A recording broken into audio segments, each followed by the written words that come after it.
ভাই আপনারা যদি অ্যাকশন মুভির ফ্যান হয়ে থাকেন তাহলে অবশ্যই হয়তো জন উইক ফ্র্যাঞ্চাইজির ব্যাপারে জেনেই থাকবেন। জন উইক মুভি এত পপুলার হওয়ার পিছনে দুইটি কারণ রয়েছে, একটি হলো মুভিটির টুইস্ট আর একটি হলো ফাটাফাটি অ্যাকশন। আর এই কারণে জন উইক মুভির ফ্যান ফলোয়ার যারা আছেন তাদের জন্য আজকে আমি 7টি দারুণ অ্যাকশনে ভরপুর মুভি নিয়ে এসেছি, যা আপনার একবার হলেও চেক আউট করা দরকার যদি না দেখে থাকেন। এই সবগুলো মুভি হিন্দিতে অ্যাভেলেবেল আছে এবং মুভিতে এমন কিছু কন্টেন্ট এবং অ্যাক্টিং আছে, তাই ভালো হবে যদি মুভিগুলো একলা দেখেন। তো কথা না বাড়িয়ে চলি আমাদের ভিডিওতে, আর ভিডিওটি ভালো লাগলে একটি লাইক করে দেবেন। ফার্স্টে যে মুভিটি আছে ওটা হচ্ছে নোবডি, যা 2021 সালের মাঝে রিলিজ করা হয়। এই মুভিতে দেখানো হয় দুইজন চোরকে, যারা একটি সাধারণ শান্তশিষ্ট লোকের ঘরে চুরি করতে যায়। চোররা তার বাড়ি থেকে সব চুরি করে নিয়ে যায়, যার কারণে তার ফ্যামিলির কাছে সে ছোট হয়ে যায়, আর প্রতিবেশীরাও তাকে নিয়ে হাসি ঠাট্টা করে। সে নিজের মাঝে তখন রাগ তৈরি করে, নিজেকে শক্তভাবে তৈরি করে। এরপর যখন তাকে দেখানো হয় ভাই আলাদা লেভেলের একটি সোয়াগ তখন দেখা যায়, যাকে পায় তাকে ধরে মারে। দারুণই একটি মুভি, একবার অবশ্যই দেখা প্রয়োজন। অ্যামাজন প্রাইমে মুভিটি পেয়ে যাবেন। পরের মুভি হচ্ছে দ্য রেড রেডাপশন, যা 2011 সালে এসেছিল। আর এই মুভিতে আপনারা দারুণ টপ লেভেলের হেড টু হেড কমব্যাট দেখতে পারবেন। যদি আপনি হেড টু হেড কমব্যাট দেখার জন্য কোনো মুভি খুঁজতেছেন তাহলে এই মুভিটা বেস্ট হবে। একটি সোয়াট টিম থাকে, যাদের একটি বিল্ডিং থেকে একটি ক্রিমিনালকে ধরে আনতে হয়। ক্রিমিনালটি বিল্ডিংটির টপ ফ্লোরে বসে থাকে, আর এদিকে সোয়াট টিমের প্রত্যেকটা ফ্লোর পার করতে হয়। প্রত্যেকটা ফ্লোরে বসা থাকে ভয়ঙ্কর সব ক্রিমিনাল, তাদের সেগুলোকে মোকাবেলা করে আস্তে আস্তে উপরে যেতে হয়। শেষ পর্যন্ত এই সোয়াট টিম টপ ফ্লোরে গিয়ে ক্রিমিনালকে ধরে আনতে পারে কিনা সেটা আপনাকে মুভি দেখে জানতে হবে। মুভিটি আপনারা ম্যাক্স প্লেয়ারে ফ্রিতে পেয়ে যাবেন। এরপরে যাই পরের মুভিটিতে, যার নাম টেকেন। এই মুভিটিতে 3টি পার্ট রয়েছে। প্রথম পার্ট 2008 সালে, দ্বিতীয় পার্ট 2012 সালে এবং তৃতীয় পার্ট 2014 সালে এসেছিল। আর এই মুভিতে Liam Neeson mind blowing acting করেছে। মুভিতে বস্তা বস্তা অ্যাকশন তো পাবেনই, আর থ্রিলকেও আপনারা দারুণভাবে এক্সপিরিয়েন্স করতে পারবেন। মুভিটি দেখার সময় আপনার ব্রেনে শুধু আসবে এরপরে কি হবে, এরপরে কি হবে, এমনই কিছু কাহিনী। এমন হয় একজন বাবা থাকে এবং তার মেয়ে কিডন্যাপ হয়ে যায়। এখন সেই বাবা তার মেয়েকে বাঁচাতে যে কোনো পর্যায়ে যেতে রাজি, আর সেই পর্যায়গুলো দেখলে আপনার গায়ের লোম অবশ্যই দাঁড়িয়ে যাবে। মোট কথা তার মেয়েকে লাগবে এবং মেয়ে সুরক্ষিত থাকতে হবে।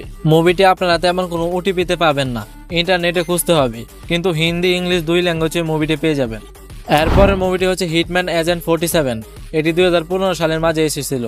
তো এই মুভিতে এত একটা ভালো স্টোরি নেই, কিন্তু অনেক ডায়লগ আছে যেগুলো মুভিতে জোশ তোলে। কিন্তু অ্যাকশনগুলো যেভাবে দেখানো হয়েছে তা দেখলে আপনি শান্তি পাবেন। এটা স্টোরি গ্রাফিক্সে একজন হিটম্যান থাকে, যার নাম 47। সে একজন মেয়ের সাথে পার্টনার আপ করে তার ফ্যামিলির সাথেই সম্পর্কিত একটা মিস্ট্রি সলভ করার জন্য। এখন এই মিস্ট্রিটা কি এবং এটা সলভ হয় নাকি হয় না, এসব আপনি মুভিতে দেখে জানুন। কিন্তু সেই মিস্ট্রি সলভ করতে গিয়ে অনেক প্রবলেম আসে এবং সেই প্রবলেমগুলো ফেস করতে গিয়ে মুভিতে ভরপুর অ্যাকশন দেখানো হয়। এরপরের মুভিটি হচ্ছে জোল্ট, যা 2021 সালে মুক্তি পাওয়া একটি মুভি। এই মুভিতে কাহিনী দেখানো হয় একটি লেন্ডি নামের মহিলার, যা ছোটবেলা থেকে একটি মেন্টালি প্রবলেম হয়ে থাকে। সেটি হলো ছোট ছোট ব্যাপারে তার অনেক রাগ উঠে যায় এবং তা কন্ট্রোল করতে না পেরে যে কাউকে কোনো কিছু না ভেবে মারতে থাকে। আর এই প্রবলেম সলভ করার জন্য ডাক্তার তাকে একটি ইলেকট্রনিক ডিভাইস দেয়, যেখানে তার অতিরিক্ত রাগ উঠলে ডিভাইসের সুইচ চাপ দিলে একটি ইলেকট্রিক শক তাকে শান্ত করে দেয়। ঘটনা তো জমে যায় তখন যখন তার বয়ফ্রেন্ডকে ভিলেনরা মেরে ফেলে, আর এই কারণে তার মাথা একেবারে আউট হয়ে যায়, যার ফলে নিজের বয়ফ্রেন্ডের মৃত্যুর বদলা নিতে কত মানুষদের মেরে ফেলে তা আপনার মুভিতে দেখতে পারবেন। আমাদের পরের মুভিটি হচ্ছে লন্ডন হ্যাজ ফলেন। এটি 2016 সালে রিলিজ করা হয়। এই মুভিতে স্টোরি দেখানো হয় লন্ডন শহরের, যেখানে ইউকের প্রাইম মিনিস্টারের একটি অনুষ্ঠানে সব দেশের লিডার এসে হাজির হয়। কিন্তু কিছুক্ষণের মাঝে সেখানে টেরোরিস্ট অ্যাটাক হয়ে যায় এবং সব দেশের লিডারগুলোকে এক এক করে মেরে ফেলতে থাকে। এখানে টেরোরিস্টের মিশন থাকে ইউএস প্রেসিডেন্টকে মেরে ফেলা। এদিকে আমাদের হিরো হলো ইউএস প্রেসিডেন্টের হেড বডিগার্ড মাইক পেনিং।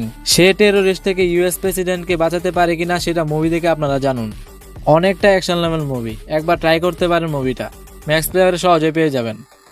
এখন আসি আমাদের লাস্ট এবং লিস্টের বেস্ট মুভিটি দেখে, সেটি হলো এক্সট্রাকশন। এই মুভিটি 2020 সালে রিলিজ করা হয়। মেন আকর্ষণ হলো এই মুভির পুরোটা সিন বাংলাদেশে দেখানো হয়েছে, যদিও বাংলাদেশে এটার শুটিং হয়নি। হলিউডের কোনো প্রথম মুভিতে বাংলাদেশকে ঘিরে তৈরি করা হয়েছে, তাই এই মুভিতে অনেক বাংলা ল্যাঙ্গুয়েজ এবং বাংলা কালচার মুভিতে দেখতে পারবেন আপনারা। এই মুভিতে আমাদের থর ক্রিস হেডসকে দেখানো হয়। এখানে ক্রিস একজন সোলজার হয়ে থাকে, যার দরুন তাকে একটি মিশন দেওয়া হয়। সেটি হলো একটি বাচ্চাকে কিডন্যাপ করে বাংলাদেশে নিয়ে আসে, আর ক্রিসকে বাংলাদেশে ঢুকে সেই বাচ্চাকে বাঁচিয়ে নিয়ে তার ফ্যামিলির কাছে হস্তান্তর করতে হবে। ভাই মুভিতে ননস্টপ গোলাগুলি এবং অ্যাকশন চলতে থাকে। প্রতিটা স্টেপ শেষ করতে ক্রিসকে অনেক লড়াই লড়ে যেতে হয়।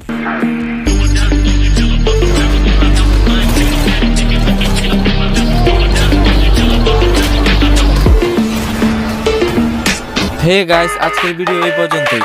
আবার দেখা হবে অন্য কোনো ভিডিও নিয়ে। সেই পর্যন্ত সুস্থ থাকুন, আর এমন ভিডিও পেতে আমাদের চ্যানেলটিকে সাবস্ক্রাইব করে সাথে থাকুন। ধন্যবাদ।